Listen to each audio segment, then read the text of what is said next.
a Friday morning. Warm welcome back to TMS. It's TMS Sports with OB Knows. And of course, I did say Friday morning simply means what? We're jumping into the weekend. The PSL action is back. And of course, there is a lot of international football action that is taking place this weekend. And look, it's a Friday, and I did promise you guys that every Friday we will be having a round table. And this week, we started a bit small, since some people are, of course, still on their holidays. So they'll be coming back next week. So maybe next time you tune into TMS Sports on a Friday, you'll see a much more filled up circle. But right now, joining me this morning is two individuals that you might be enjoying on your social media platforms. They are the two hosts of the podcast, two up front. That is none other than Jay Ngomezulu and Chuck Songo. Good morning, gentlemen. Morning, brother.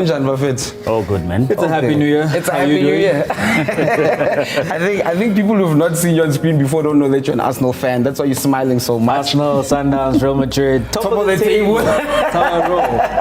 Top of the table it is. But let's talk about that exactly. Club football is back, and I saw you two gentlemen were out in the stadiums on the 30th when Pirates was taking on Sundowns. It was a rainy day.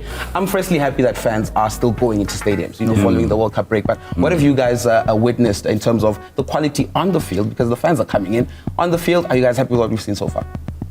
Well, if I speak in terms of what we saw in that particular game, Pirates were a bit disappointing. We've had those conversations. Sundowns, first 35 minutes, not so much, and then Mshishi comes into the game, he controls the game, and then comes away with the victory. And just being at the stadiums is a vibe, and you can tell that those players really do also enjoy having the fans in the stadiums. Like, we were sitting in the section with the Sundowns fans, and the drum is going, and the songs are going, and it's just a whole host of songs. The vibe. And people weren't even paying attention to the fact that it's raining, and I think even that energy then going onto the field, going onto the players, there has been a response. In the other games that you see SuperSport winning late, you see Kaizer Chiefs having that first half performance that they did, and it does come down to the fact that there are people watching right there. Talking about stadiums and filling up stadiums, I don't know if you guys heard the president of FIFA. He came out last week, or earlier on this week rather, during Pele's funeral, saying that he's going to ask FAs that are under FIFA to name a stadium after Pele. I don't know, guys. I don't really think we as South Africa should indulge, right? And let's say we don't. Which South African legend do we give the stadium to, and which stadium do we give the?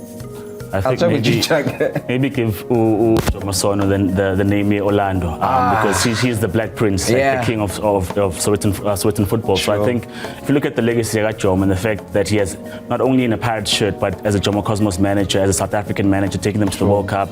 So Jomo has a big legacy in terms of South African football. So he's got the biggest footprint. So Pele is good, but they also play together as well. Yes, in America, So I think for me, Jomo. Jay, do you agree that maybe the Orlando Stadium should be named Jomo Sono Stadium? I think that's a good shout. I'd also say a club as legendary as Kaizer Chiefs. Kaizer Chiefs were supposedly building a stadium for so long.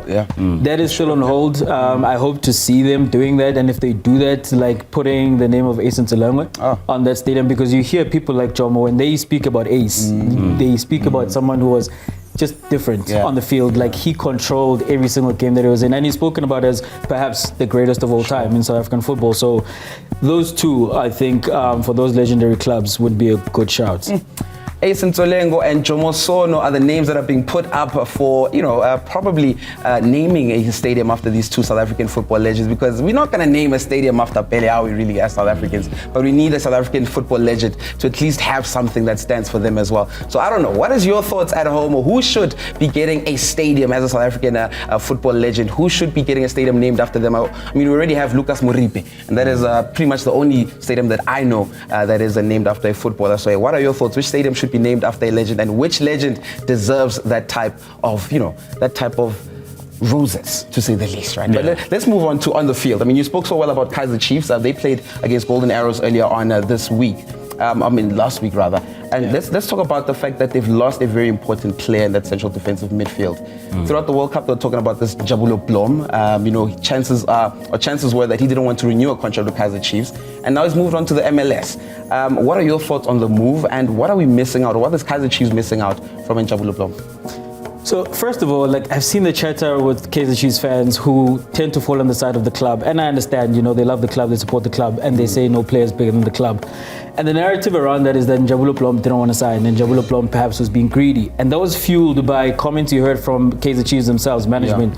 Jessica Mtaung came out and spoke about Chiefs are trying to do everything in their power to sign him, and if they lose him, they're going to be sad on that.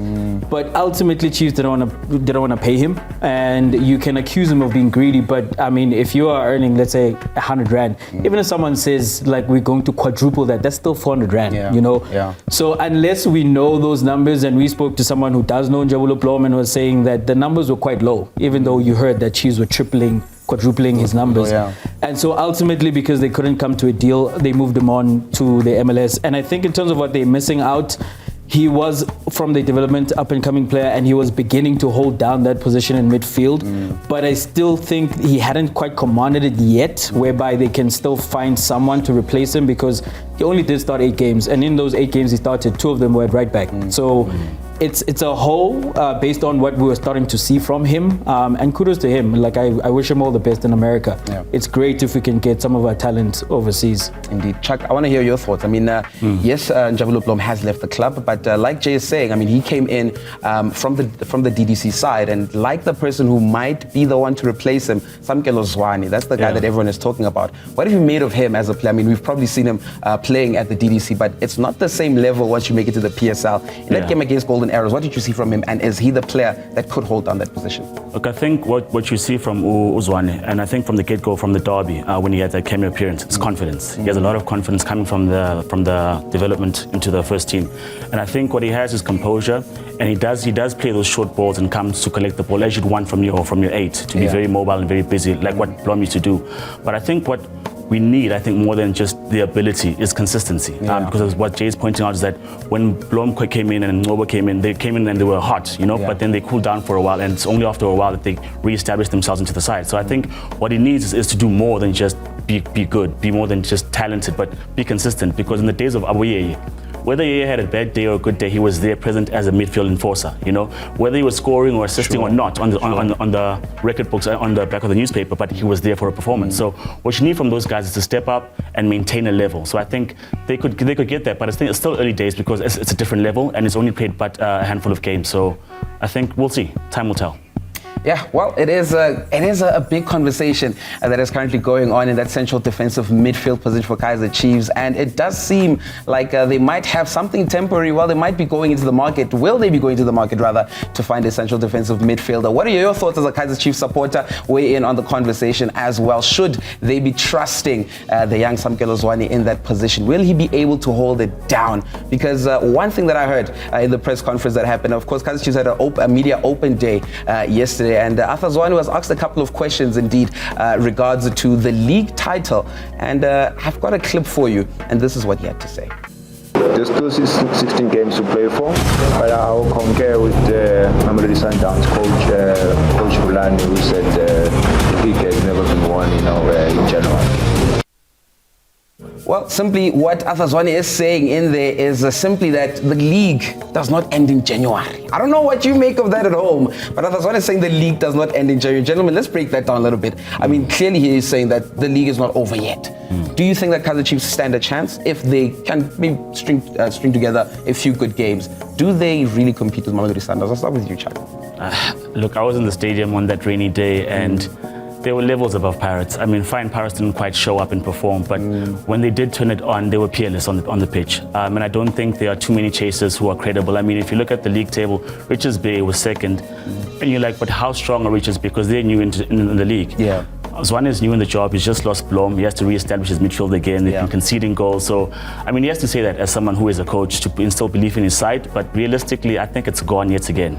At this early stage, it's gone yet again. Jay, is it gone in one word? Is it gone? Is it gone indeed? Yes, it is. That's the wrong person to ask, because he's a Mamelodi Sundowns supporter himself. And he is saying that the Mamelodi Sundowns is probably running away with this league title once again. What are your thoughts on that one as well? Let us know. Send in your voice notes, because we will be playing them a bit later on the show. When we come back, we take a look at that league standing that we were talking about just briefly, and then we take a look at what's going on in the English Premier League.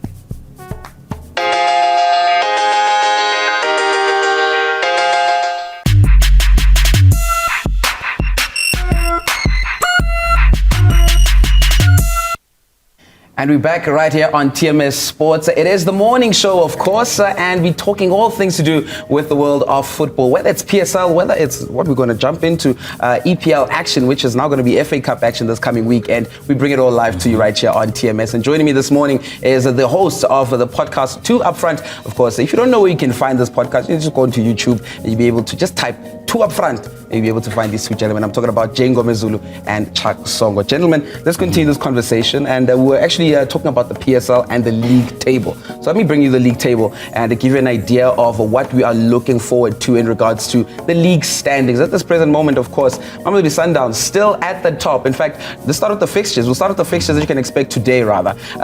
Richards Bay, of course, taking on Mamelodi Sundowns a bit later on today. And then you've also got Swallows FC. They'll be taking on Chippa United. And then tomorrow, you can expect more action coming out. Marumo Gallants will be taking on Maritzburg United. You've got Golden Arrows locking horns with SuperSport United. And then Cape Town City will be playing against Orlando Pirates, which is probably the game of the weekend. And then you've also got Kaizer Chiefs taking on Sekhukhune United. And then Sunday, Royal AM and AmaZulu. And of course, it is a KZN derby. You can expect to see that one on Sunday. And then TS Galaxy as well, playing the second game, and they'll be taking on Stellenbosch FC. Looking at the league standings at this present moment, of course, I did say Mamelodi Sundowns still at the top of the table at this present moment. And in second place is SuperSport United. They're sitting there with 27 points. I mean, is this really a finished Gavin Hunt? I don't know. You tell me. The third place, you've got Richards Bay. Fourth, of course, Kaizer Chiefs. And Orlando Pirates, a team that we need to talk about in a brief moment, is in the fifth place, of course. And then sixth place, you've got Chippa United. AmaZulu is in seventh. And rounding up the top 8 spots is TS Galaxy. And right at the bottom of the standings is Maritzburg United, and right on top of them is in 15th place is Swallows FC. So it is not looking all too good for those two teams at the bottom of the standings. I mean, a bit of coaching changes that have been made in the past few months. So we're hoping, or they're hoping rather, for some change in their performances. But one thing we need to talk about, gentlemen, coming to Orlando Pirates. I mean, for me, I think Orlando Pirates is a team that has so much in regards to players. I mean, I've personally said over and over that when you're looking at these squads between Sundowns and Pirates, Pirates are the closest to pushing Sundowns to the brink. I mean, at this point, they've played 14 games, 5 wins so far. And I don't know what the problem is, Jay. What are you seeing in terms of the way they play? But in fact, I'll start with Chuck because Chuck is a Pirates fan. What are you seeing from your team? Because you've got the players. Yeah. What is the coach doing wrong at this moment? I think we've got the players in terms of ball players, but we don't have a central player who can create for us on a consistent basis. And up front, we don't have proven goal scorers. Hart doesn't score too many, neither does Saleng. Erasmus is the only goal scorer that we have who's proven, who's played for the Black jersey and played for Sundowns and bangs in the goals. But on a consistent basis... He only scored 9 goals, by the way. Yeah, so I mean, he's 14 games. The third worst in the league. It's terrible. It's bad, yeah. But I mean, if you look at the past 2 seasons, we've only scored 33 and 34 goals respectively in 30 games, which is just over a goal a game. So traditionally in the past couple of seasons, we haven't scored a lot. So if you minus Mabasi, you minus Kabadino Mahango, we have big problems, you know. So we can play and go toe to toe, but in terms of finishing and finding the back of the net, we are player short. They're player short. Jay, do you agree? Because we did talk about how well-structured Pirates is. I mean, at the beginning of the season, they looked like, you know, they can keep things very compact. They don't concede much. But now we've realized that these guys actually don't score any goals either. They're tactically rigid. That coach needs to do better in terms of opening up his playbook and letting them attack. In the game against Sundowns, for example, you play with 3 centre-backs and you play with 2 pivots and both of them are defensive. Even when you go behind, he doesn't go away from that in terms of maybe pull a centre-back or put in someone who's a ball player. Also, they are missing Lodge. Like Lodge, I don't know exactly if it's just injury. He's expected at the end of this month. But if he can come back, I've told Chuck this before, that I think Lodge at his best is probably the best player in South African football. If they can get him back, and as I'm saying, if the coach can be more tactically fluid, then you'll get a less defensive side and a side who can maybe go on to score some more goals. I disagree with Lodge possibly being the best player. I don't know, a guy called him Shishi somewhere around the world. Yes. He's doing the things. Arguable. Shishi. No. Temba's is the beast. Something else. Yeah, let's move on abroad and chat about what's going on in the English Premier League. Of course, if you were watching the football action last night, you'd have seen that Chelsea was in action against Manchester City. And yes, it was a disappointing loss for them. But moving into a team that we can't ignore in the EPL at this present moment, Newcastle United. I mean, they're doing so well at this present moment. They're sitting 3rd in the table at this present moment. I don't know what you guys have thought about it. Eddie Howe, Chuck, what have you seen from how different has he made this team compared to the last manager who was in there, and what do you think can happen in the remaining games of the season? I think we look at personnel. Bringing in Trippier was good. Bruno Gomes was good. Joelinton dropping in deep to play in the midfield is good. But I think more than that, it's just the mentality. They're no longer playing like a small team where they're parking the bus and hoping not to concede. They're actually playing expansive football and keeping a hold of the ball. They're actually using more of their football ability than they would if they were the classic Newcastle mentality, playing in the bottom half of the log. So I think just opening that idea that we can do more. A player like Almiron is just all of a sudden shone because he figured I could do more. So I think just that mentality that we are elite, and I think the ownership as well said to them, guys, we're ready for big things. We're no longer a bottom side side. Let's just go on and do more. So I think just mentality, he's opened them up a lot. I mean, looking at the screen right there, we can see that there's a few, the best finishes in the EPL at this present moment. I mean, they're currently sitting on third place, so that could be, one of their best finishes. But we're looking at the fact that right now, Eddie Howe is a coach who has never been at this moment. I mean, he's never been at a point where he's done well with Bournemouth before, but he's never been in a top 4 spot. Would he be able to take them over the line with the squad that he currently has at this moment? I think he can, because he's grown. Since his days at Bournemouth, when he was coaching Bournemouth in the EPL, they were swashbuckling. And wherever they went, they played attractive football. But then you see the game against Arsenal, and you see he is sitting deep. You see Gomes is not very high up on the pitch. He's actually defensive.